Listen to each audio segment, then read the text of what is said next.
Hello ladies and gentlemen, welcome back to my channel. It's been a really long time, I know, looking at 3 years, but I am back. I've had a lot going on in my life. I decided to kick this thing back into gear, and wow, that's some big news. Donald Trump winning the election, winning the popular vote. Looks like the Republicans are winning the Senate, and it's probably going to result in a House victory for the Republicans too. So Trump is going to go back to the White House with a complete clean sweep, complete power in Congress. So let's just break down the numbers. So I mean, look at this. This is an absolute thumping. I mean, Democrats usually kind of edge the popular vote even if the Republican candidate wins, but electorally vote-wise, as well as the popular vote, this was a landslide. I mean, this wasn't even close. They haven't even called Arizona yet. It will go to Trump. Trump's going to end up at 312 to 226, so an even bigger victory than he had over Hillary. Either, Kamala's a much less likable candidate than Hillary, and Hillary was fairly unlikable, or Trump's popularity is just surging and surging as elections go on. A state that really shows this is the state of Florida. It carries a lot of electoral votes, 30 electoral votes, so it's a pretty important state. And I remember kind of the pre-Trump era, although it did actually count for Trump's first victory in 2016. But prior to that, a lot of the elections in the USA, whoever kind of wins Florida generally went on to win the entire election. It's nearly every time you go back. Florida has become so Republican though in its governance, as well as a lot of people kind of move there from states that have been governed by liberal kind of senators, governors. Places like California, they've moved down to Florida because the state they're in has been governed so badly that they want somewhere nice to live, warm weather, but it's also governed well.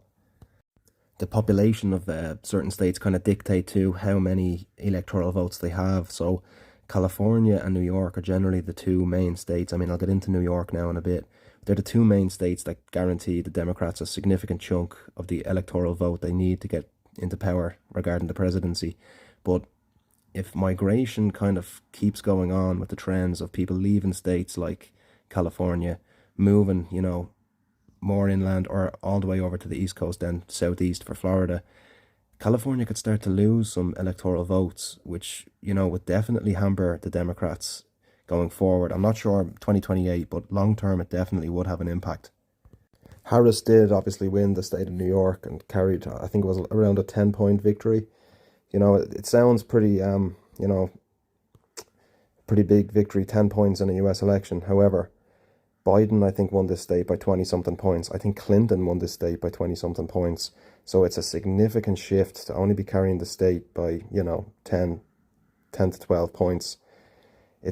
Potentially New York could become a swing state if this trend carried on. I know Trump has his base. As I said, he's getting more popular and more popular, but eventually, if it gets closer to 50-50, New York could potentially turn into a swing state. I'm not saying 2028 it's going to be a swing state. I don't think that the Republicans will have a candidate that gets such a big turnout and the base is so huge like Trump has.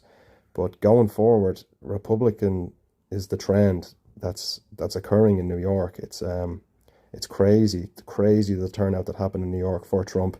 It's a massive factor as to him getting the popular vote victory. California as well. He took a good chunk of California. Harris had a much bigger margin of victory. However, California, New York, the amount of Trump support has definitely boosted his popular vote score to win it. Here's the state of New Jersey. So it's right next to New York. It nearly always matches New York, kind of with the difference between the candidates. It's a very blue state. It really, really leans Democratic. But this is a 6-point victory in New Jersey. Obviously, not all the votes have been counted. There's still, 6% of the votes still to be counted. But I mean, if you're only winning New Jersey by 6%, you don't have a chance of winning the election if you are a Democrat, because that margin of victory, it's so tight. I mean, if Trump had got, literally a couple 100,000 other extra votes, there's probably a ton of people in New Jersey who didn't vote. This could have been, 49-49, really, really tight, and a really bad sign for the Democrats. Here's a look at New York, guys. So it was 12 points. I think I might have said 10 earlier. It was a 12-point victory for Harris, but that's pretty much half of the margin of victory that Biden had just 4 years ago. I mean, 3.5 million votes in New York for Donald Trump. It's unheard of. I mean, New York is such a kind of liberal hive mind, but obviously people are getting fed up with liberal policies, as well as the kind of wokeism that attaches itself to the liberal agenda. The Democrat Party have obviously embraced kind of the woke new world that we live in. Republicans are, staunch opponents of it. But that that margin of victory, it's shocking. It's really shocking for Harris. I mean, no chance. If you knew no other state, if you had no points for any other state, no polls, and a time traveler came to you and said the margin of victory for Harris in New York is going to be 56 to 44, 99.9% of people would look at that and go, oh my God, this is going to be a spanking. This is a landslide. This is Harris getting wrecked. It's pretty embarrassing too, because New York and California, as I've said, they're the two states that are nearly going into election day. The Democrats they don't even need to wait for any votes to be counted. They know they're going to be called pretty much as soon as the polls close. But it's such a small margin. It really kind of shows the trend of the country at large, not just New York. Obviously, as things stand today, the world is a pretty scary place. There's conflicts obviously with Russia and Ukraine. There's conflicts in the Middle East with the Israel and Palestine war getting really, really bad. There's no real end in sight for that, as it's kind of been for pretty much hundreds, if not thousands of years. There have been conflicts there.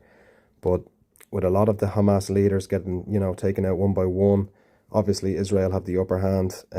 It's kind of, this conflict, it's kind of a mirror image of the Russia-Ukraine conflict. A lot of Western people kind of talk about it and make their opinions up about it, but a lot of people speak through ignorance, talking about both conflicts. Now, look, I'm not a Putin apologist. I don't agree with going to war with a country. I think it's shocking what's been going on over there. But I mean, as an Irish person here, I don't think I know enough to say I can make a complete decision on everything. A pretty recent update in that Russia-Ukraine conflict is that North Korean troops have now been at the front in Ukraine, and Zelensky has come out and said that North Korean troops are killing Ukrainians, and they're taking land. They're kind of doing some of the dirty work for the Russian soldiers. The conflict's been going on so long that Russian forces have been dwindling, but not as bad as the Ukrainian forces. The population difference is just so much that Ukraine on its own really doesn't have much of a chance, and now North Korea getting involved to kind of assist in what the Russians have lost over the last couple of years in this conflict. It doesn't bode well for Ukraine. I mean, obviously NATO will stay committed to them. I live in Ireland, which is obviously in Europe. The EU is very committed to assisting the Ukraine efforts in the war. The USA, under Biden, they supported them. There was billions of funding to Ukraine for weapons, military rockets, as well as just money for aid. Trump, I do not feel will be as assisting in the conflict towards Ukraine. However, I think overall he will want peace. He'll want some sort of deal done. I know things have been leaked out. Nothing obviously is concrete. Things have come out to say that Russia will retain certain areas that they've taken in the conflict. Ukraine won't have the right to them, but the conflict itself will end. It's not perfect, but it's something. With these conflicts, there's so much sort of misinformation and anecdotal little comments, or things newscasters say, who they're kind of going on their gut feeling, and they're sort of reporting on, basically they're reporting on a war. Look, war is terrible. No one wants war. Absolutely no one wants war. I definitely don't want war. I want a peaceful world, no conflicts. There's different cultures, there's different, types of people. Certain countries do things differently to other countries, but I'm totally against war. War is horrific. And, it's kind of like how Trump put it when he was talking about Liz Cheney recently, where he said, if Liz Cheney was in the firing line, she wouldn't find it so easy to send troops abroad and send troops into conflict, putting their lives on the line when their families are home. I found that a really good comment he made, but the news twisted it, obviously. The Americans obviously have such a dark sort of history regarding war, and it's rarely in their country at all. You think of the Vietnam War, think of the Middle East since the aftermath of 9/11. Obviously, 9/11 was a horrific day for the entire world, in particular to America and New York. But the war that followed was devastating to the Middle East. It completely destabilized many countries, probably, being real with you right now, probably forever. I don't think there's ever going to be, a stable Middle East. There's countries like, Saudi Arabia that they're trying to kind of modernize themselves, but they're still governed and run on either warmongers or the descendants of warmongers. Plus, 9/11 was actually committed by Saudi Arabians. It had nothing to do with Afghanistan or Iraq, but somehow US troops ended up in Iraq and Afghanistan for a really long time, and it's shocking. One reason why Trump is pretty interesting now with there being so many conflicts in the world is Trump's really been against the wars in the Middle East. He's came out against Bush. He came out against Obama too. Believe it or not, Obama actually dropped more bombs on the Middle East than than Bush did. Let me just put that again. Obama dropped more bombs in his 2 terms on the Middle East than Bush did. Now, I don't mean Obama flew the planes himself and dropped them, but more bombs hit Middle Eastern soil under Obama's presidency than George Bush's, which I find fascinating, but very kind of, unsettling, because Obama is sort of seen as this, cool, middle of the road, very calm, he's a man of the people, yet he's as much of a warmonger as George Bush regarding the Middle East. Now, I know the aftermath of 9/11, Obama was kind of handed an ongoing conflict as a result of George Bush.